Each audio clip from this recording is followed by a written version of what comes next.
बिस्मिल्लाहिर्रहमानिर्रहीम अस्सलामु अलैकुम रहमतुल्लाह। हर गुज़रते दिन के साथ शहबाज शरीफ की नाअहली खुलकर सामने आती जा रही है और ये जो 6 जजेस वाला मामला है, इसके ऊपर भी शहबाज शरीफ मुकम्मल तौर पर नाकाम नज़र आ रहा है। क्योंकि एक तरफ तो पीटीआई ने महाज खोल दिया है, इमरान खान ने महाज खोल दिया है और ये जो कमीशन बनाया जा रहा है गवर्नमेंट की जानिब से, इसके ऊपर जो है वो अदम एतमाद कर दिया है। और पीटीआई का बनता भी है। पीटीआई ने जो लॉजिकल इसके ऊपर ग्राउंड इख्तियार की है या जिस बुनियाद के ऊपर इन्होंने इस कमीशन को मुस्तरद किया है, वो बनता भी है। दूसरी जानिब जो शहबाज गवर्नमेंट है वो इस पूरे मामले को हैंडल करने में बुरी तरह से नाकाम रही है। ना सिर्फ मीडिया के महाज के ऊपर, अदलिया के महाज के ऊपर, बल्कि जो इंटेलिजेंस एजेंसी को और इस्टेब्लिशमेंट को प्रोटेक्शन देनी थी, इसमें ये जो शहबाज गवर्नमेंट है वो मुकम्मल तौर पर नाकाम है। अब ये इंतहाई अहम मामला है, इसको आपने समझना है। देखिए, ये दुनिया भर के अंदर इस तरह से होता है कि आखिरकार कहीं ना कहीं आपको इदारों के साथ मिलकर काम करना पड़ता है और ये जो इदारे आपस में कोऑर्डिनेशन करके काम करते हैं, ये पूरी दुनिया के अंदर होता है। वो चाहे अमेरिका हो, बरतानिया हो,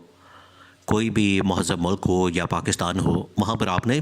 गिव एंड टेक करना है। आपने ये जो सिचुएशन पैदा हुई है, इसके अंदर ये नहीं होता कि आपने सीधा जो है वो हमला कर देना है या आपने एक दूसरे के ख़िलाफ़ बयानबाजी और हमलाबाजी शुरू कर देनी है, बल्कि आपने नेगोशिएट करना होता है।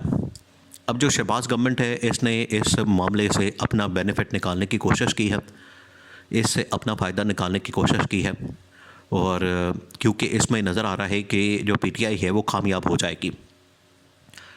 अब इस्टेब्लिशमेंट की एक अपनी सोच है। देखिए, यहाँ पर जो 3-4 इदारे हैं उनके ऊपर सवालिया निशान खड़ा हो गया है, जिसकी वजह से हर एक ने अपना जो बीच बचाव करना शुरू किया है। गवर्नमेंट ने बीच में से निकल के एक रिटायर्ड जज के ऊपर ये सारा मामला डालने की कोशिश की है। चीफ जस्टिस ने उठा के ये मामला एग्जीक्यूटिव यानी कि शहबाज गवर्नमेंट के खाते में डाल दिया है और इस्टेब्लिशमेंट जो है वो अब इस बारे में सोच रही है कि हमने क्या लाइन इख्तियार करनी है और किस किस्म का लाइन ऑफ एक्शन हमने इख्तियार करना है। देखिए, सबसे ज़्यादा इस मामले में जो तनकीद हो रही है, सबसे ज़्यादा जो इस मामले में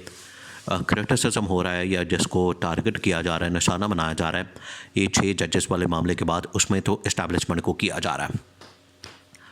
अब इस्टेब्लिशमेंट के कुछ गिले शिकवे होते हैं, वो हर स्टेज के ऊपर सामने आते हैं, वो उनकी जानिब से किया जाता है और इस मौके पर उनकी जानिब से एक बार फिर से शिकवा किया गया है। उन्होंने कहा है कि ये जो सारे मामलात होते हैं, इसके अंदर आखिरकार कोई मुल्की इंटरेस्ट होता है, मुल्की मफाद होता है, अवामी मफाद होता है, पाकिस्तान का मफाद होता है, जिसको मद्देनज़र रखते हुए मामलात आगे चलाए जाते हैं। अब ये जो 6 जजेस ने जिस तरह से बराह रास्त इस्टेब्लिशमेंट के ऊपर या आईएसआई के ऊपर हमला किया है, इसमें मौजूदा गवर्नमेंट को तो ये चाहिए था कि ये जो जजेस हैं या जो जिनके ऊपर इल्ज़ामात लगाए गए हैं, इंटेलिजेंस के जो लोग हैं, इनको आमने सामने बिठा देते या सुप्रीम जुडिशल काउंसिल के अंदर मामले को ले जाते, वहाँ पर कहीं आमने सामने इनकी सेटिंग करवा देते, मीटिंग करवा देते, मामले को रफा दफा किया जाता, ठंडा किया जाता। लेकिन जो गवर्नमेंट है, शहबाज शरीफ है, उन्होंने इसके ऊपर जो है वो बजाय इसके कि मट्टी डालने के या इसको सॉर्ट आउट करने के सही तरीके से, इन्होंने इसके ऊपर जो है वो तेल छिड़क दिया है, मज़ीद आग भड़क उठी है। तो अब ये मामला जो है उतनी देर तक चलना है जितनी देर तक कमीशन बन नहीं जाता। कमीशन बन जाएगा तो उसके बाद फिर इसके ऊपर बहस शुरू हो जाएगी और मामलात आगे जाएंगे। अब सेटिंग गवर्नमेंट जो है उसको चाहिए था कि कम से कम अपनी जो इंटेलिजेंस एजेंसीज़ और जो इस्टेब्लिशमेंट है उसको प्रोटेक्ट करती, क्योंकि आखिरकार जो फ़ौज और आईएसआई है ये आती तो गवर्नमेंट के मातहत है, गवर्नमेंट की कमान के अंदर आते हैं। थ्योरेटिकली तो अंदर आते हैं, लेकिन प्रैक्टिकली वो चाहे ना आते हों, वो एक अलग बात है। प्रैक्टिकली वैसे नहीं आते, लेकिन थ्योरेटिकली तो गवर्नमेंट के अंदर होते हैं। तो शहबाज गवर्नमेंट को ये चाहिए था कि यहाँ पर इस्टेब्लिशमेंट को प्रोटेक्ट करते हैं। अब पिछले 2 सालों के अंदर जो वाक़यात हुए, जिसके अंदर 9 मई से लेके और अब ये जो रिसेंट एक एग्ज़ाम्पल वाक़या इंसिडेंट सामने आया है, ये जो इसमें आया है 6 जजेस वाला, इसमें चाहिए ये था कि ख़ुद फ्रंट फुट के ऊपर आते, गवर्नमेंट फ्रंट फुट के ऊपर आती और इसको हैंडल करती, मामले को संभालती, लेकिन बजाय इसके कि वो संभालते इन्होंने उल्टा बिगाड़ दिया है, जिसकी वजह से फिर इस्टेब्लिशमेंट को या सिपा सलार को, आर्मी चीफ को फ्रंट फुट के ऊपर आना पड़ा है और पूरे मामलात को देखना पड़ा है और उसका कोई हल निकालने के हवाले से फ़ैसला किया गया है। अब जब से ये मामला सामने आया तो पूरे सोशल मीडिया से मेन स्ट्रीम मीडिया और अब इंटरनेशनल मीडिया के ऊपर भी ये रिपोर्ट हो रहा है। ये कुछ छोटी बात तो नहीं है, क्योंकि ये पूरी दुनिया के अंदर जब रिपोर्ट होगा तो पूरी दुनिया के अंदर जो इस्टेब्लिशमेंट के ऊपर है वो सवालिया निशान पैदा होगा। देखिए, ये जो एक ज़माने में जो नवाज़ शरीफ ने डॉन लीक्स किया था, एक ज़माने में नवाज़ शरीफ की जानिब से जो इस्टेब्लिशमेंट के ऊपर हमला किया गया था, वो इसी मकसद के लिए था कि इस्टेब्लिशमेंट को बैकफुट पर डाला जाए और इस्टेब्लिशमेंट को जलील किया जाए और इनके ऊपर प्रेशर डाल के तो अपनी मर्ज़ी के फ़ैसले करवाए जाए। अब यहाँ पर भी शहबाज गवर्नमेंट इसी तरह की कुछ हरकतें करती नज़र आती है कि एक मामला निकला है, उसमें से अब जो शहबाज गवर्नमेंट है वो असल में एक तीर से 2-3 शिकार करना चाहती है कि जजेस भी मैनेज हो जाएं, पीटीआई का भी थोड़ा सा हम हिसाब किताब कर लें सीधा, इनको भी थोड़ा सा डंडा दिया जाए, रगड़ा दिया जाए और इस्टेब्लिशमेंट को भी इसमें से रगड़ा दिया जाए। अब ये इनका प्लान है। आए तो ये वैसे इस्टेब्लिशमेंट के कंधों पर चढ़कर है, इनकी अपनी तो कोई हैसियत, अवाम के अंदर इतनी मकबूलियत, अवाम के अंदर इतना वोट बैंक सपोर्ट वगैरह तो नहीं है। वो अगर होती तो ये पता लग जाता, लेकिन वो तो ज़ीरो है। इस्टेब्लिशमेंट के कंधों पर चढ़कर आए हैं और अब इस्टेब्लिशमेंट के ऊपर जो है वो इस तरह से निशाना बनाया जा रहा है।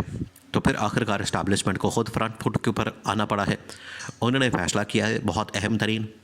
वो ये कि ये हर रोज़ जो है ये गवर्नमेंट शहबाज शरीफ ये हमारी जगहसाई का बाइस बन रहा है, जलील करवा रहा है हमें, और हमें जो है वो हर जगह के ऊपर, हर फ्रंट के ऊपर हमें आगे कर देते हैं। खुद ये करते कुछ नहीं, वो चाहे फाइनेंस का सेक्टर हो, डिपार्टमेंट हो या महाज हो, फॉरेन पॉलिसी हो या फिर IMF के साथ डील करना हो, सिक्योरिटी पॉलिसी हो, इंटरनल पॉलिसी हो या किसी जगह के ऊपर भी कुछ मैनेजमेंट करनी हो, ये हमेशा से इदारों को आगे कर देते हैं, यानी कि इस्टेब्लिशमेंट को आगे कर देते हैं, फ़ौज को आगे कर देते हैं। ख़ुद इस अहल नहीं होते, इस काबिल नहीं होते कि इनके ज़रिए से कोई काम किया जा सके। अब ये जो काम किया गया है इसमें इस्टेब्लिशमेंट ने फ़ैसला किया कि हमने ख़ुद फ्रंट फुट के ऊपर आना है और शहबाज शरीफ को सीधा करना है, शहबाज शरीफ को डंडा देना, और ये जो पूरे मुल्क के अंदर एक तमाशा लगा हुआ है इसको किसी तरीके से बंद करना है, क्योंकि इसकी वजह से जो पाकिस्तान की जो नेक नामी है वो बदनाम हो रही है और इससे बढ़कर जो पाकिस्तान की फ़ौज है उसकी बदनामी हो रही है। तो इसको रोकने के लिए उन्होंने ख़ुद फ्रंट फुट पर आने का फ़ैसला किया, और अगर इसमें शहबाज शरीफ की कुर्बानी देनी पड़े और इमरान खान को निकालना पड़े तो इसके लिए भी उन्होंने रज़ामंदी ज़ाहिर की है।